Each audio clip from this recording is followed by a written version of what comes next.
Making headlines this hour, Foreign Minister Dr. Mohammad Asim meets with the President of the Asian Infrastructure Investment Bank. Elections Commission says a date for the local council elections will be announced next week. And gunmen wearing suicide vests stormed 2 police stations in Iraq, killing at least 7 police officers.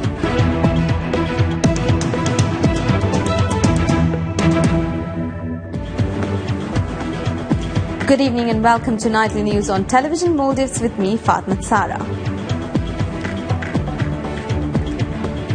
Ministry of Foreign Affairs Dr. Mohammad Asim meets with President of Asian Infrastructure Investment Bank AIIB, Jin Liquin. During the meeting, Minister Asim stated that Maldives was one of the founding members of AIIB. The minister briefed the president of AIIB on the pipeline projects for which the government of Maldives has formally requested the assistance of AIIB. President Jin Liquin assured the support of AIIB to facilitate the development projects of Maldives and expressed hope that some of the projects can begin as early as this year. Ambassador Mohammad Faisal, Bilateral Secretary Ahmad Halil and members of Maldives delegation also attended the meeting. During the visit, the foreign minister will call on the Vice President of China and meet his Chinese counterpart and discuss strengthening relations between the two countries. Minister Asim will also meet the President of China's Exim Bank.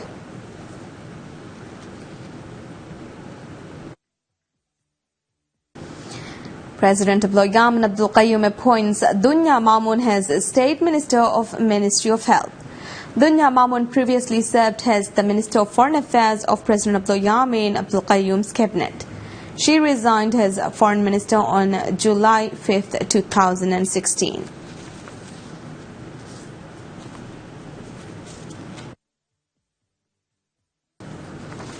Election Commission says a date for the local council elections will be announced next week. The Commission made the decision at a meeting of its National Advisory Committee held yesterday. The Commission also said that the local council elections will be conducted under the supervision of its National Advisory Committee. The local council election was originally scheduled for January 14th. However, the Civil Court ruled to postpone the election following a petition filed by Ruling Progressive Party of Maldives (PPM), citing that the party's leadership dispute had hindered its effort to prepare for the election. The ruling also said sitting councillors can remain in office until the election of new councillors. Health authorities urge the public to take precautionary measures against Zika virus as an effort to prevent the virus from taking root in the country. According to World Health Organization (WHO), Zika virus disease is caused by a virus transmitted primarily by Aedes mosquitoes. WHO says that people with Zika virus disease can have symptoms including mild fever, skin rash, conjunctivitis, muscle and joint pain, malaise or headache. These symptoms normally last for 2 to 7 days. WHO added that there is scientific consensus that Zika virus is a cause of microcephaly and Guillain-Barré syndrome. Due to this reason, health experts advise pregnant women to take preventive measures against Zika virus. There is a likelihood of the virus spreading in the country due to its tropical climate, and local authorities are working to create public awareness on how to stay safe from Zika virus. Protection against mosquito bites is a key measure to prevent Zika virus infection. This can be done by wearing clothes that cover as much of the body as possible, using physical barriers such as window screens or closing doors and windows, sleeping under mosquito nets and using insect repellent containing DEET RI3535 or Icaridin. Under the Health Protection Agency's Zika surveillance program, Zika virus testing was made available at Indira Gandhi Memorial Hospital IGMH in August last year. HP has also set up protocols to enable samples of suspected cases to be sent from islands to Mali City for testing.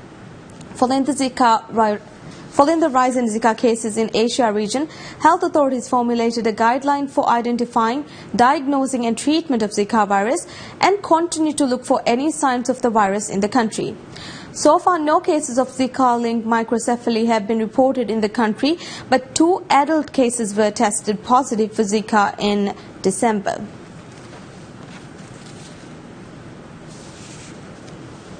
Maldives National Defence Force MNDF provides assistance to a Sri Lankan vessel in distress near Thurakun Island in Ha-Alif Atoll. MNDF says that 2 Sri Lankan fishermen on board are in good health and are under the care of MNDF Northern Area Post in Uligam Island. Local authorities say they are now working to send the fishermen back to Sri Lanka. The 25-foot fishing vessel was spotted 30 nautical miles off Thurakun Island at around 15:45 yesterday by a local fishing vessel.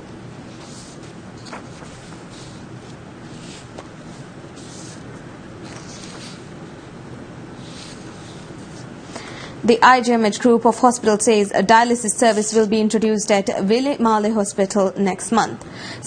Speaking to public service media PSM about the preparation, Director Public Relations Media of IGMH Group, Ahmad Mausum, said that a dialysis machine have already been installed in Willy Male Hospital. He said they are now working to acquire other required equipment and train staff to commence the service.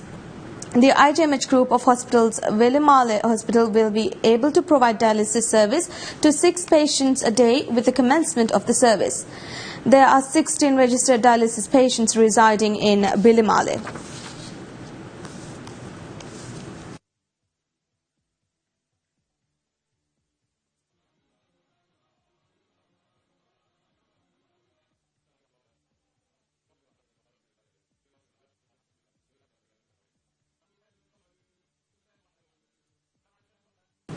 Ministry of Gender and Family once again extends the deadline to submit nominations for Rehandi Award 2017.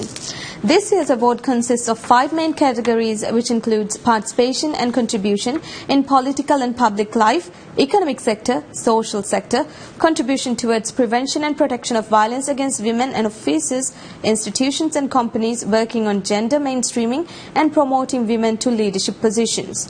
Interested parties can either be self-nominated or nominated by another person, institution or civil society organization. The deadline to submit nomination is 1400 hours of January 16, 2017. Ministry of Gender and Family has conferred the Rehandi Award since 2014 to recognize contribution and services of women towards self-development and the development of community and the nation. 14 women have received the award since 2014.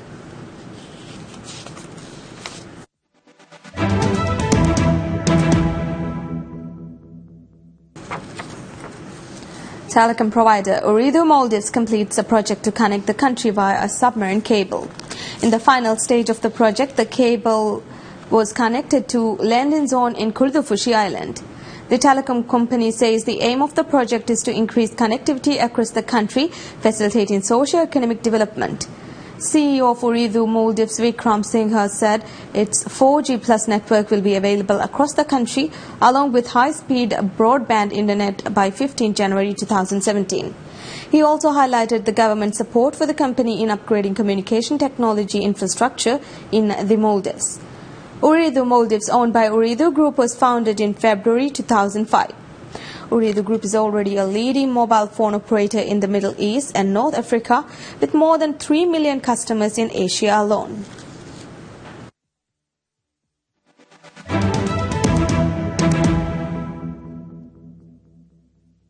News from international arena. Gunmen wearing suicide vests stormed 2 police stations in Samara, about 60 miles north of Iraqi capital Baghdad, killing at least 7 police officers. Security sources said multiple gunmen took over the police stations in an attack at night time before Iraqi forces were able to regain control. Major General Ahmad al-Zuhairi, commander of Samara Operations Command, said that the Samara Operations Command implemented a special plan to contain the security breach which took place in Al-Mutawal and Imam police stations, which are located in one building. He said the plan was to surround the location and forcibly storm the building. The plan succeeded and all 5 attacks were killed within 45 minutes. The mayor of Samara, Mahmoud Halaf, said security forces had killed at least 6 assailants but declined to comment on the number of casualties on the government side.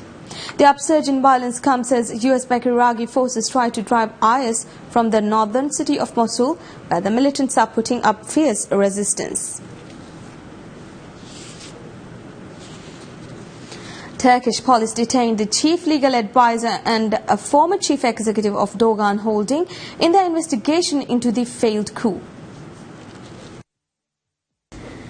Turkish police detained the chief legal advisor and a former chief executive of Dogan Holding, one of the country's biggest conglomerates, in a probe into the network of a US-based cleric blamed for a failed coup, sending its shares tumbling. Dogan, which has interest in media, finance, energy and tourism, and owns newspaper Hurriyet and broadcaster CNN Turk, said the raids were on the personal offices and homes of the two individuals and that its operations were unaffected. Its shares fell as much as 9.9% after the market opened, although they later recovered somewhat to trade down 3.7% at 0.78 Turkish lira by 7:06 GMT. Hurriyet fell as much as 7.6%. Last month, another Dogan Holding executive, Barbaros Murtuglu, was remanded in custody on an accusation of aiding a terror group as part of an investigation into the exiled Muslim cleric Fethullah Gulen and his followers. Ankara refers to the group as the Gulenist terror organization. In its statement to the Istanbul Stock Exchange, Dogan said Thursday's detentions were part of the same investigation. Since the failed coup in July, in which more than 240 people were killed, the authorities have detained, dismissed or suspended some 120,000 people, including soldiers, police officers, teachers, judges and journalists, although thousands have since been restored to their posts. More than 41,000 people have been jailed pending trial out of 100,000 who have faced investigation. Hundreds of companies, many of them smaller provincial firms, have also been seized. Dogan Holding itself has not been formally accused of any wrongdoing and has disavowed links to Gulen. Forces allied to Libya's eastern government carry out an airstrike against a military transport aircraft in the central district of Jufra, wounding the head of military council from the rival city of Misrata. Ahmad al-Mismari, a spokesperson for the Libyan National Army, gave details of the strike at a news conference on Wednesday by declaring the area affected to be a no-fly zone. Tensions have been building in the area between the eastern-based Libyan National Army LNA, led by Khalifa Haftar, and forces either from or linked to the western port city of Misrata, some aligned to the UN-backed government. The two sides were in opposing military alliance that fought for control of Tripoli in 2014, leaving Libya with two competing governments.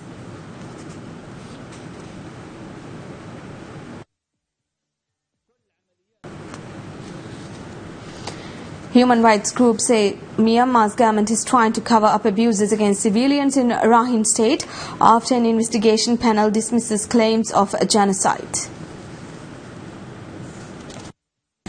A commission appointed by the government of Nobel laureate Aung San Suu Kyi issued interim findings refuting allegations of abuses by security forces on Wednesday, even as authorities were still investigating alleged police abuses after a video emerged appearing to show officers beating and kicking Rohingya villages.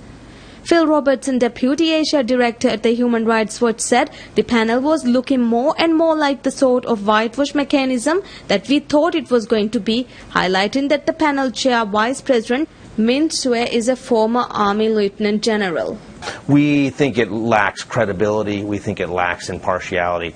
It is a commission that was set up by the government for the government. And I think what we're seeing now is the government line coming out of their report, where they want to train the attention of the international community on an external threat that they claim is a terrorist threat that is threatening the security and peace of Myanmar. Troops have poured into northern Rakhine since insurgents believed to be from the mostly stateless Rohingya minority attacked border post on October 9, killing 9 police officers. At least 86 people have died and an estimated 34,000 have fled across the border to Bangladesh. Rohingya residents and refugees accuse security forces of summary executions, arbitrary arrests, rape and burning down homes as part of what the government has termed its clearance operation in search of attackers. Myanmar's government has flatly denied allegations that abuses have been committed, but has prevented independent journalists and aid workers from accessing parts of northern Rakhine. Under the international pressure, Suu Kyi ordered the commission to investigate the attacks and the abuse allegations. Many in Myanmar refer to the Rohingya as Bengalis as they see them as interlopers from Bangladesh. Bolivian authorities demand Bolivian air navigation assistant who found refuge in Brazil after receiving threats for her alleged role in the Chapecoense plane crash cooperate in investigations for negligence. Bolivian authorities demanded on Wednesday that a Bolivian air navigation assistant charged with negligence in the case of the Chapecoense plane crash cooperate in investigations after she gave an interview to Brazilian television defending her innocence due to the limits of her role. Kelia Castedo Monasterio said she had reported 5 irregularities in the flight plan she received regarding the plane in question, but that only the Bolivian Civil Aviation Authority had the power to prevent the plane from taking off. The plane run by Bolivian airline Libyan went down in November after the aircraft apparently ran out of fuel and crashed into a mountainous area near the Medellin airport, where Chapecoense was to play in the first leg of the Copa Sudamericana final, killing 71 people. On December 3rd, Bolivian prosecutors charged Monasterio for not having reported the irregularities on time. Accused of negligence, she could face charges of culpable homicide or wrongful death. Indonesia's military chief says the country will pull back instructors from Australia until an investigation concludes because the founding principles of the state have been hurt by teaching materials found at a military base in Australia. Australia on Thursday also expressed regret and promised an investigation after Indonesia confirmed on Wednesday it had decided to suspend military cooperation between the often uneasy Asia-Pacific neighbors following the discovery in December. Indonesia's military chief Gatot Nurmantio said that the teaching materials included content saying that East Timor and Papua, a restive state on eastern Indonesia, should be independent. They reportedly also mocked Indonesia's founding principles, calling them the Crazy Five. The country's founding principles, known as Pancasila, include the belief in God, the unity of Indonesia, social justice, democracy, and nationalism.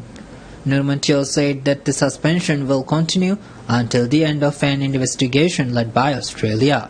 This is not the first time Indonesia has suspended military ties with Australia. The most recent spat was in 2013 over revelations that Australian spies had tapped the mobile telephone of then President Susilo Bambang. Indonesian President Joko Widodo said relations with Australia remained good and that he had asked his defense minister and military chief to investigate.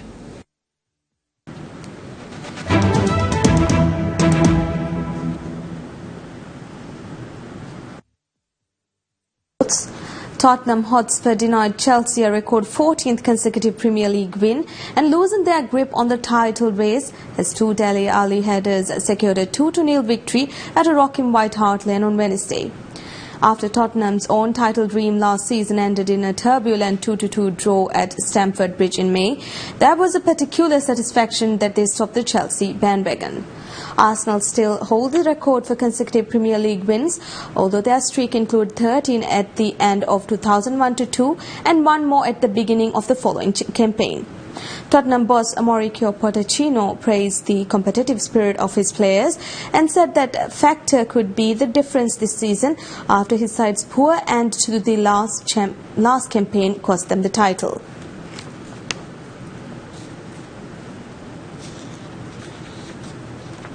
And on a lighter note, show host Jimmy Fallon and Golden Globe producers roll out the red carpet ahead of the awards on Sunday. Comedian and the host of the 74th Golden Globe Awards, Jimmy Fallon helped roll out the red carpet on Wednesday as part of the show preparations in Beverly Hills. Fallon rolled the carpet down the drive of the Beverly Hilton Hotel with the help of the show producers and this year's 3 Miss Golden Globes, Sophia, Sistine and Scarlett Stallone, daughters of actor Sylvester Stallone. Fallon, who hosts his own late-night comedy show, said he is excited to host an award show that honors so many different parts of the Hollywood industry. I'm so excited. This is going to be fun. I love award shows. This is the award show to do. It's a mixtape of best of movies, best of TV, best of music, all in one award show. So if you haven't seen the movies, you go, I didn't see that movie. It doesn't matter because you're going to see somebody from Walking Dead, or some show that you've seen, Stranger Things or OJ. OJ's not going to be here, but we tried. Apparently he's in jail. But we're going to figure it out. But you'll see all the big stars. I mean, everyone's coming. Leonardo DiCaprio's coming, and Ben Affleck's coming, and a lot of crazy guests that you go like, this is just, it's going to be, and it's in this tiny room that you can see behind me. This is, and by the way, we're seconds before we're rehearsing. This is not done yet. So something is going to fall, and something's going to happen. Yeah, someone's going to get hurt tonight. Both Fallon and the show producers Barry Edelman and Ellen Shapiro said it will be hard to avoid the hot topic of politics at this year's show. Musical La La Land, indie grave drama Manchester by the Sea, and black coming-of-age film Moonlight are leading awards buzz in a season that has been dominated by small, intimate fare. The Golden Globes will be held in Beverly Hills, California on Sunday.